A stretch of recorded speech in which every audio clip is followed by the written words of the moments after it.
this is Sheila from the channel Inside Beauty with the Old Girl. Welcome. I'm glad that you're here, and I invite you to subscribe to my channel if you like my content. And please give me a like and leave me a comment based on what we're going to talk about in this video today. So today's video is about New Year's resolutions, which I do not make. I don't call them New Year's resolutions. I do New Year's reflections. And I'll tell you why I do that. First of all, New Year's resolutions can set you up for failure. You know, years ago, people did them. I don't know if they still do. But they would come up with all these things that they were going to resolve themselves to do. And a lot of times it didn't work out. They set the bar too high, and their intentions were good, but it just didn't happen. And then they fail at it, and maybe they feel like a failure. I don't know, but I never did do New Year's resolutions. What I enjoy is New Year's reflections on the past year. You know, if you reflect back and look at your past year, look at everything, look deep inside yourself, and really reflect on it. That way you can see where you have grown, the areas that you've really grown in, and areas that you didn't. Maybe because you just didn't try in those areas, or maybe you did try, but it just isn't the right time for you. You're just not quite there yet. And that's okay. There's nothing wrong with that. As long as we reflect each day on ourselves and how we behave, how we think, our every thought, every word, every deed, every action, then we will be mindful of how we are living our lives. And so that's why reflecting is so very important, at least it is to me. And when I look back, like on 2019, I don't want to say, well, I'm closing the door to 2019 and opening the door to 2020. I don't want to close the door on 19 or 18 or any other year, because I want to take with me what I've learned, how I've grown, and I want to keep expanding on that, make it stronger, make it better. You know, things like that. And the things that I didn't do so well on, well, I want to bring those forward too, because I need to continue to work on them. Now, I like to reflect on gratitude, most of all, because that is such a big part of my life. To me, it's just one of the most important things to do each and every day, and to start your day off with it. It'll change how your day goes. It'll change how you feel, how you interact with other people. If you wake up grateful and just try to make yourself conscious of it, it'll come so natural. But let that be the thought on your mind when you wake up. And that's gratitude. What are you grateful for? Well, the minute I wake up, I'm grateful that I woke up, because there's some people that aren't going to wake up that day. So then as I move through the house, I'm grateful that I feel okay. I'm not sick, or I didn't wake up with a cold, or, you know, my legs are working, I'm walking, I'm going to go in and have a nice cup of coffee, which I love. And I'm so grateful for that. And then it just continues throughout the day. I'm grateful that I have the time in the early mornings when I go out and walk. And that's my prayer closet, outdoors, in the early morning hours, that I can talk to God, that I can pray, for my friends and family and people's concerns.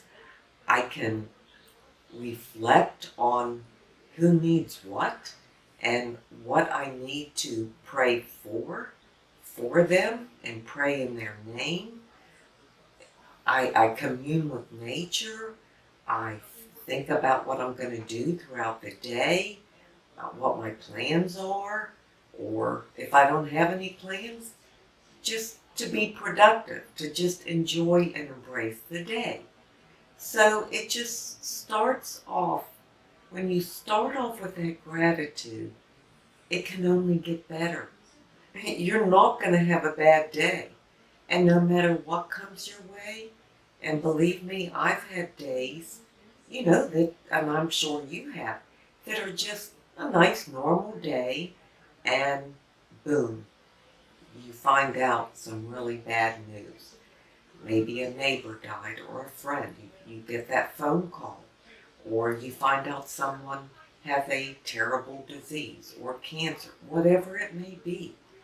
But it's not going to throw your day off.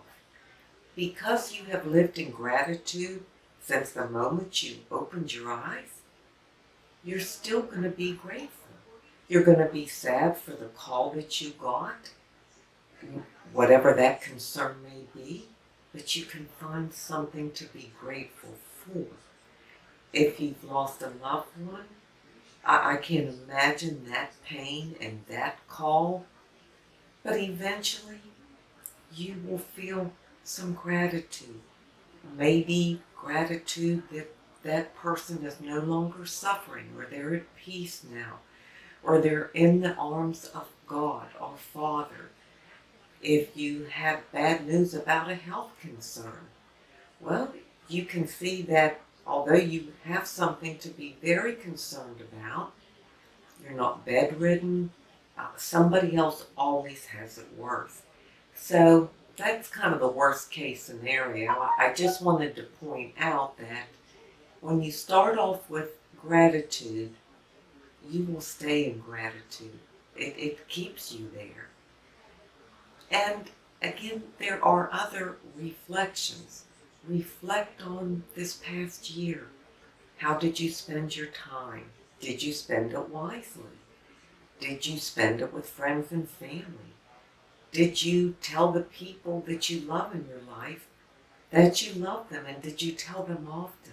And did you show them in many, many ways? Did you show kindness every opportunity that you had? And probably most of us don't, not every opportunity, because we have the opportunity each and every day, many, many times. And we may take a lot of them, but some we pass up, just not knowingly, not intentionally, but we just do. And we could have taken just a few moments to show a little kindness in this area or that area. So it's good to reflect on that, just to see where we're at. To look deep inside, to look at our foundation inside. Some things are still built on sand. In our hearts, we're just weak. We're not very good at. We haven't tried enough or put enough focus on areas that we would like to improve within ourselves. And so we have a start, it's there, it's in our heart, but it's still kind of built on sand. It's not a solid foundation yet, that one particular area. So we know it when we reflect. You'll know it because God will bring it to the forefront, and that gives you an opportunity to see, how do I want to change that this year? What do I want to do? How can I improve that?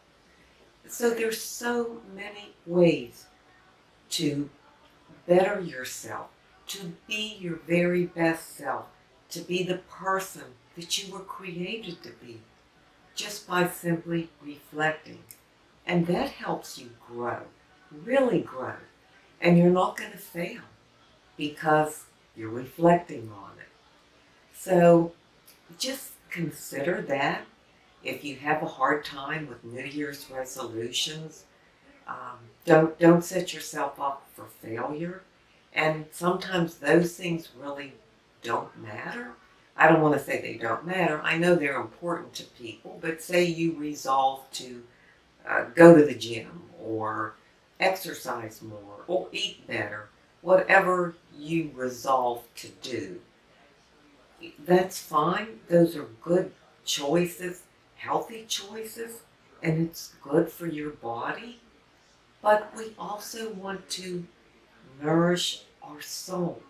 That's what's going to matter in the long run. The body will die eventually. We will die. It's just a shell. But what's inside that shell goes on for eternity. So that's the way I look at it. I know I'm a deep person. I'm sorry if I'm too deep. I don't want to offend anybody. If I have, I'm very sorry. Like I said, you need to do you and do what works for you. I'm just talking about what I do and what I have to do and what helps me, because I just want to continue to grow. I want to take every opportunity I can, and I want to learn from the lessons. And believe me, I have a lot to learn, a whole lot more to learn. And I have so many weaknesses in so many areas. But I also have some strengths. And I can see that. I can see that clarification now because of the reflecting that I do. So that's why it is so very important to me. So I hope this all makes sense or makes some kind of sense. I just wanted to share with you how I approach a new year coming in. And again, I don't just slam the door on the old year, because I want to bring the good with it and also the not so good, so that I can continue to work on it in the new year and hopefully get better at it. So there's just a lot to consider. And I'll tell you a couple things that I've learned in 2019. These are more, well, personal or surfacey, I guess you would call it. They're not really like a deep within thing, but I did want to share it. I learned a lot about myself this year, and a lot has to do with starting this YouTube channel. It has been wonderful for me. I just can't tell you how much joy it brings me and how happy I am to do it. I'm just so excited to do it. And you know what it's really taught me? And I'm going to use this as my new mantra, is I matter. I mean, I matter. That's huge for me. Maybe it isn't for anybody else, but I just never thought of that. I never even considered it. When you're a wife, a mother, a grandmother, a daughter, so many things to so many people, and you're filling needs every which way you can. Many times we neglect ourselves. And I really have done that for many years. I don't regret it, and I love doing and giving to other people, and I will continue to do that. The difference now is I include myself, because I matter too. And that's just a new concept for me. And I'll just give you an example. I am one that I've never spent money on myself. I'll spend it on other people in a heartbeat. Well, don't think twice about it. But not on myself. I don't know why. I don't know what goes on in my head. But I just haven't. I haven't treated myself. I don't get pedicures, manicures. I had one pedicure once in my life, and that was for my youngest son's wedding. That's it. I'm 68 and a half years old. I've never had a manicure, and just one pedicure. I just don't do things like that. But this past year, I have done some things for me, and I'm okay with it. And if I'm out shopping and I see something I like, then I'll get it. And I'm not saying I go overboard, because I don't. I will put things in my basket and I might have 10 things in there. By the time I get to the register, I'm lucky if I have 2. Because as I walk around, I think, well, I really don't need that. Or, maybe I'll wait on that. I still do that. But I have treated myself. I've enjoyed buying the makeup and things that I've bought for this channel. It's all drugstore makeup and very inexpensive. I don't buy high-end. I just can't justify that in my mind. Something I'm going to put on my face and then wash off at the end of the day. I'm sure it's wonderful and very good quality, but it just isn't that important to me. And so I just stick with the drugstore stuff. And I'm not a big makeup wearer and all that. I'm just not into it like that. I want to look my best, but I want to do it cost effectively. So that's another way. I have many ways. But anyhow, I just wanted to share that. It's like a huge revelation to me. It's like, oh my gosh, I matter. Now I matter to me. It's just a really big deal for me to realize that when I've done this reflecting on the past year, on the year of 2019. I have come a long way, so I just wanted to share that. Now, I want to leave you with a beauty tip, and of course this will be an inside beauty tip since we're talking about reflection. And I just want to say that it is the most rewarding, fulfilling, eye-opening, heart-opening, insightful process that you can do. At least that's what it is for me. And sometimes it's not easy to reflect on things because we realize we could have done better or should have done better, or got angry when we shouldn't have, or didn't have the patience, or we remember certain situations throughout the year that we didn't handle too well. We could have handled them better. We may have hurt someone because of the way we handled it. Things like that. But, you know, we can do better. And it's so good to see those things because you know how you can improve. You know, you just know. Look at your faith. Has your faith grown in the last year? What did you do to grow it? Whatever your faith may be, whatever you believe in, that's entirely up to you. For me, it's God. It's Jesus. That's my faith. And I'm just sharing mine. But whatever yours is, embrace it. Look at it. Grow in it. Deepen it. I can't tell you how much we need it in these later years. The older I get, the more I realize and see how much I need that and how important it is to deepen my faith. It's very, very important. So I just wanted to share that with you, and I wish you all a very wonderful new year. I realize it can be sad for many people.